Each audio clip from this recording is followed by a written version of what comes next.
Hey guys, I've got sunlight behind me. I wanted to record a new video for the music class for this term, and kind of go through my musical background, give you an idea kind of where we're heading in the class and the things I'm looking for specifically for music class for you. And so this won't be over the policies and the things of the class. I went over that yesterday. This will just be more where we're heading in our musical direction. And I wanted to greet you and talk a little bit how I got involved with music and the background of it and what I'll be kind of centering on. I'm here in the classroom. I'm actually sitting at my piano here, as you can hear. But I want to kind of go through as far as the things that I learned and how I learned it and the progression I learned it. And part of this too is to show you what music can do in your own life and things that you can do with music and just some of the experiences you can have if you get involved with music and kind of learn from there. We're going to be looking at several different types of music. Now, obviously, not all of them as far as my familiarity with, but hopefully you will see that a lot of music is tied together. Things that you wouldn't think go together do, and things that you think, well, that has nothing to do with this type, you'll see the influences hopefully when this class is over. So I started with drums. That was the first instrument. My family, my dad's a pastor, and he was involved with music ministry different times in his life when he was younger, and he played several instruments. And my sister, I always joke that just like she, when we would play Monopoly or something, she would steal all the money and keep it to herself when I would walk away or something. She did the same with singing talent. She took all the talent from my dad and took it for herself, and she sings. Growing up, I really didn't have that great of a singing voice, and so I could hear where I needed to sing, but I just seemed like I could never hit the notes. And I just didn't have that much involvement with music to where I could do certain things with it. So when we would go and, sing, I was the little boy they'd make go up there and, everybody would laugh and it was supposed to be serious. I would be crying. No, it wasn't that bad. But I basically, just kind of sang along to things. I always, we grew up in a musical family, so I always had music around me and listening to different styles and listening to different things. But I just didn't have much involvement with it. I was always kind of outside and playing with sports and different things.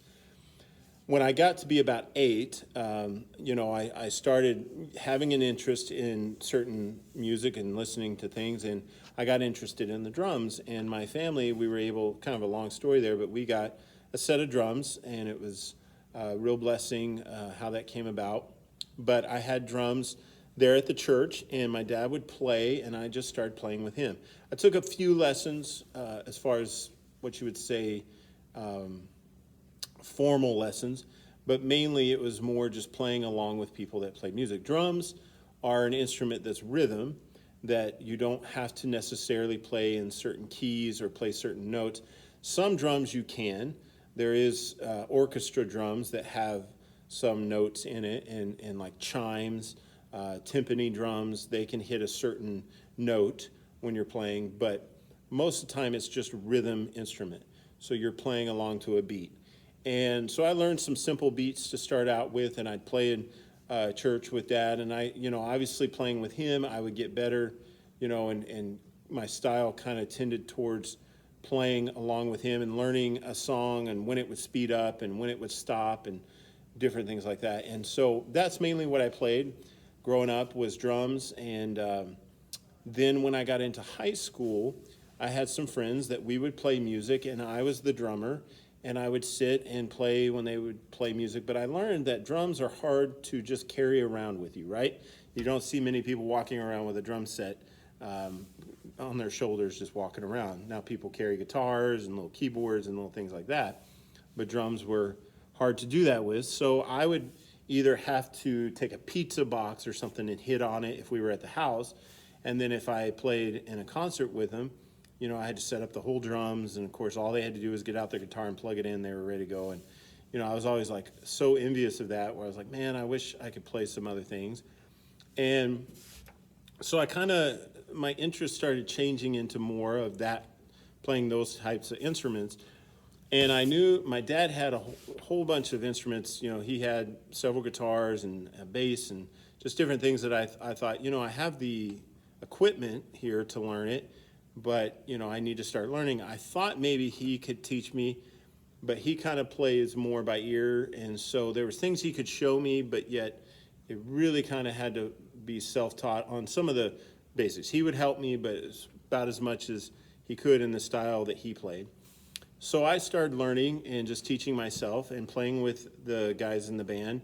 And I learned bass a little bit. That's still a rhythm instrument, but now you're hitting notes. And so I'd play bass. And then I eventually started learning some guitar chords and play guitar some.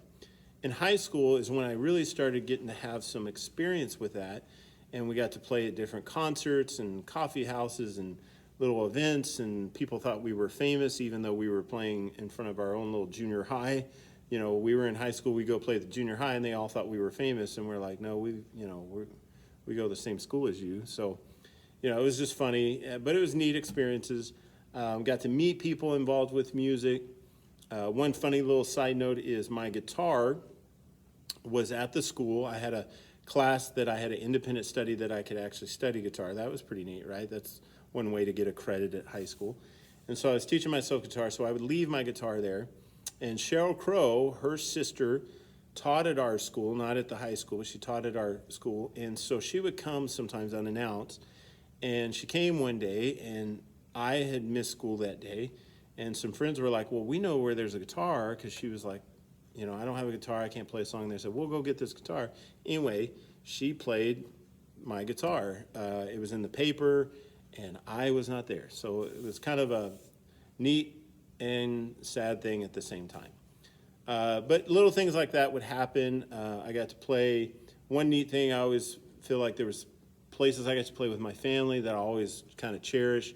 I got to play at my grandma's 80th birthday with my cousins and dad and uncles, and it was just neat experiences like that. After college, so I played guitar, you know, through high school, through college. Every once in a while I'd play a concert or do something small.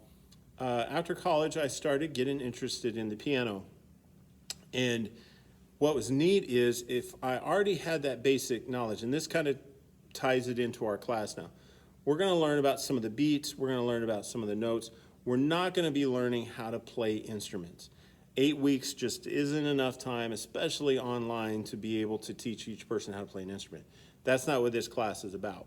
But we are going to get a basic overview of how to play an instrument, what goes into that, the notes, the keys, and how musicians take that, and now we can start to plug it into what we hear and start to, just like the class says, appreciate music more, realize that the talent there and the things that they're doing, what it entails. And so that's what I did when I started to learn piano is I already knew about beats, I already knew about notes and chords. And so I was able to take that to the piano, and for some reason, that instrument really piqued my interest, still does. It's my favorite instrument to play as far as like to get into it and try different things and learn new things. And so from that point, I was really plugging myself into piano. Now, I still play the other instruments, still play drums at my church, I play piano at my church sometimes. But basically, I really plugged myself into learning more on the piano, and I enjoy the piano because to me it's an instrument, for me personally, that I can even make mistakes and learn things from and be like, oh wow, that even though I wasn't supposed to hit that note, it made sense and I fit it in and work it. And so that has been where I've spent most of my time lately. So you're going to see me at the piano sometimes showing things. I think a couple times on the guitar I show a few things. But basically that was my journey as far as the instruments I played. From that, like I said, I've been able to play at places and do things, coffee houses and meet people, and just through that music. And so one neat thing my dad was a part of, now he plays a lot of instruments and he sings really well. So he had some friends that one was a Nashville musician, one stayed in contact with that, and so he was able to make a CD. He actually made two of them there in Nashville at Ricky Skaggs' studio.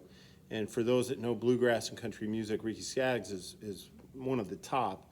And so at his studio, I got to meet some of his musicians. Ricky Skaggs did play on it, but I never did get to meet him. When you record in Nashville, a lot of times you can come in later and record your own little track. You don't even have to be around the other people. You can just come in and record. And so that's what a lot of times Nashville musicians do.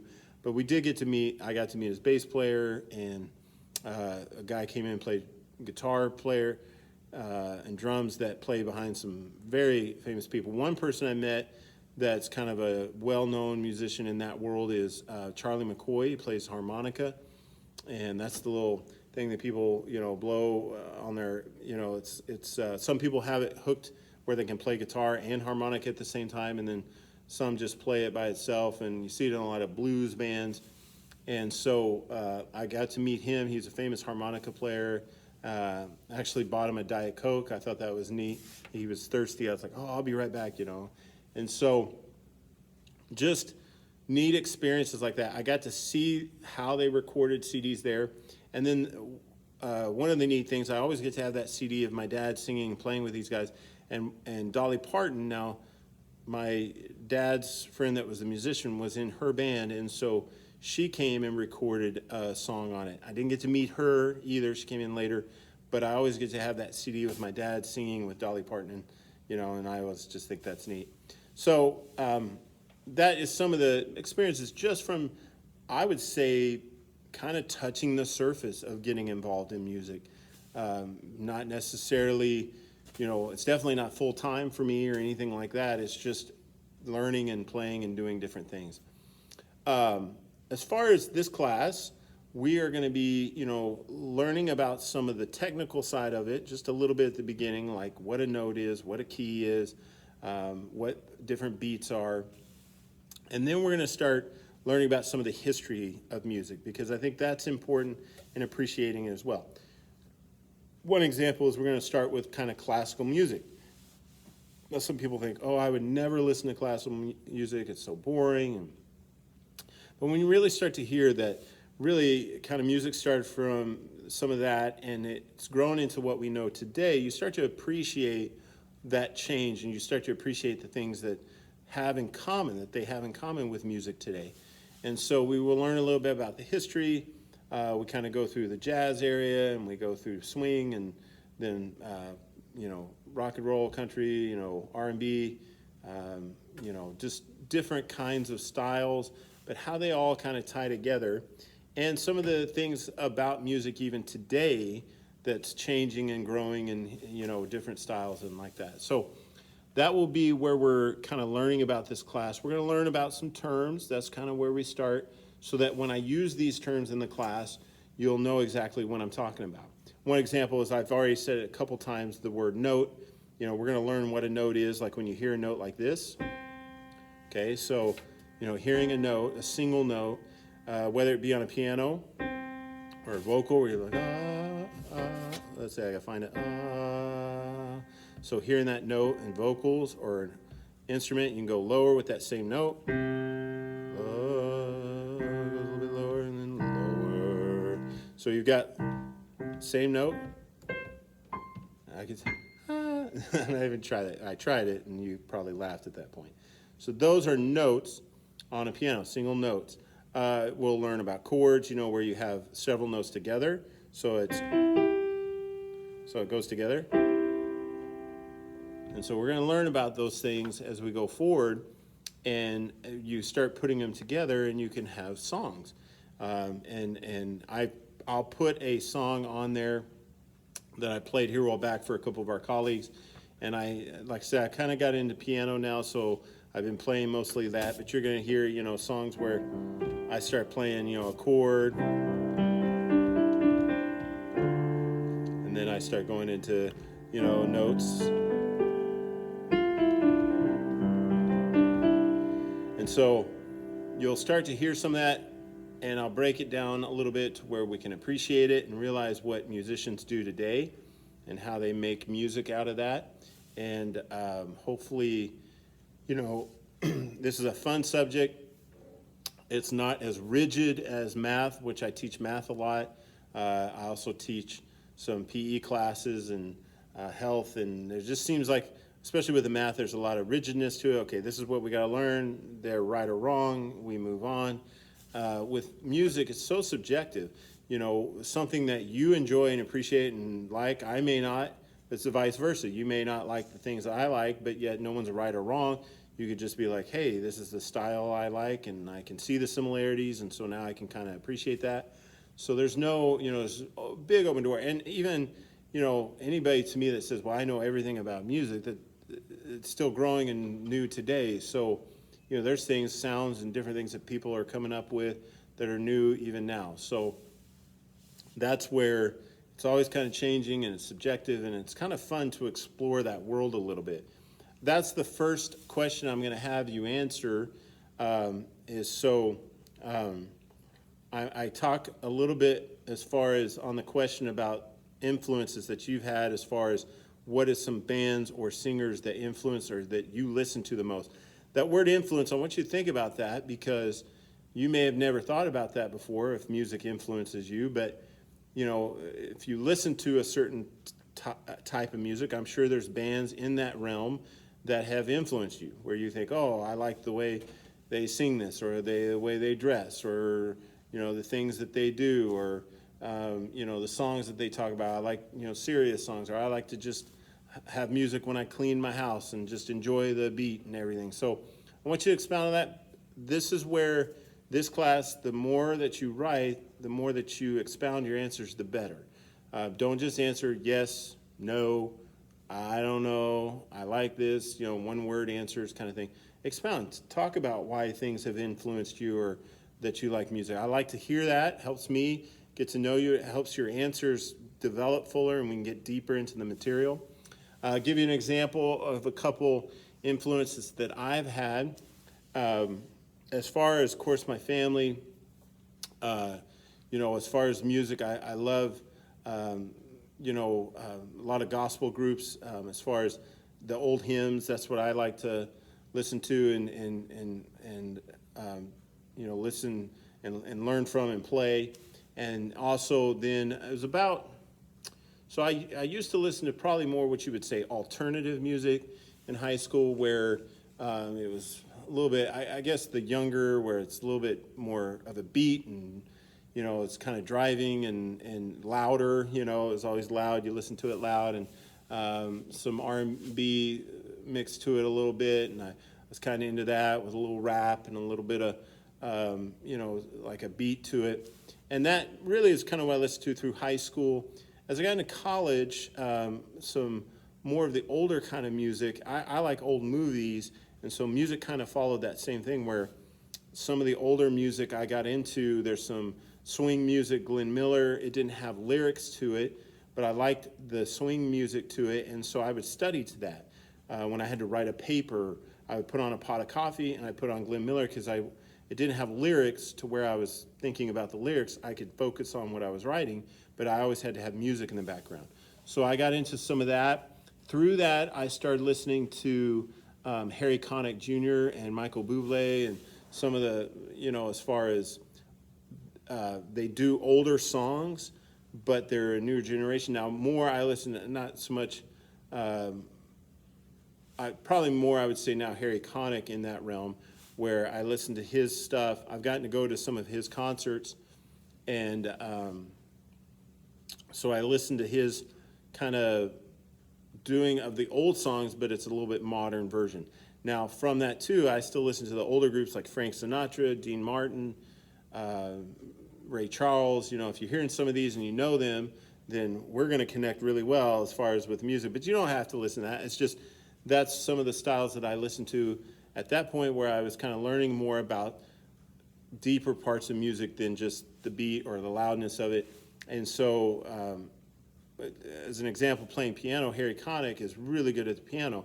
So I started watching styles and different things he would do, and that kind of influenced me and helped me learn different parts of it. As far as from that point, then I started kind of listening to more in that older realm. I started finding out more about jazz and looking at some of the artists from that time period and learning different styles. And what's neat is a lot of those songs, they repeat. So back then, a lot of times, like you take Frank Sinatra, he never really wrote songs. He would do songs that people had already done. Same with Elvis Presley.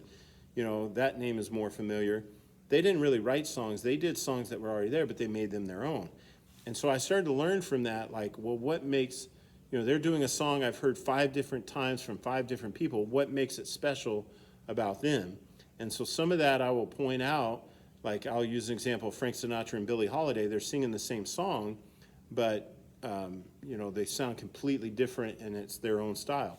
So, you know, that was part of what influenced me as music and learning about different styles and making things your own and kind of growing from that. So that's what I'm looking for when I ask you what bands or singers or different people influenced you, and you can kind of respond in that way and expound on what kind of music, and maybe it's changed. You know, there's music I listened to when I was younger, I listen to now and I love. I'm like, oh wow, this song's still great. I hear it come on and I get nostalgic and I think, but then there's also songs I listen to that I think, what was I thinking? Like, why did I even, you know, why did I listen to that? Because I hear it now and I think that was kind of cheesy, or I just don't, you know, it's like, no, I don't listen to that anymore. And so that may have happened to you. So if you want to talk about that a little bit, like, hey, I really like this band, and now I can't hardly even hear them, or maybe it's a band that you just still love and they keep coming out with new stuff, and or even the old stuff, you're just like, oh, I love it when this song comes on. So talk about that, and we can build from that from going forward, okay? Watch this video. If you want to watch the video, I think I'm posting one as well, playing a song, and so you can kind of see a little bit on piano where I've taken a song that's very familiar and played it, and you can kind of get a feel of where I'm learning in piano and go from there. So thanks, guys. Hope you enjoy it so far. We'll see you in a bit.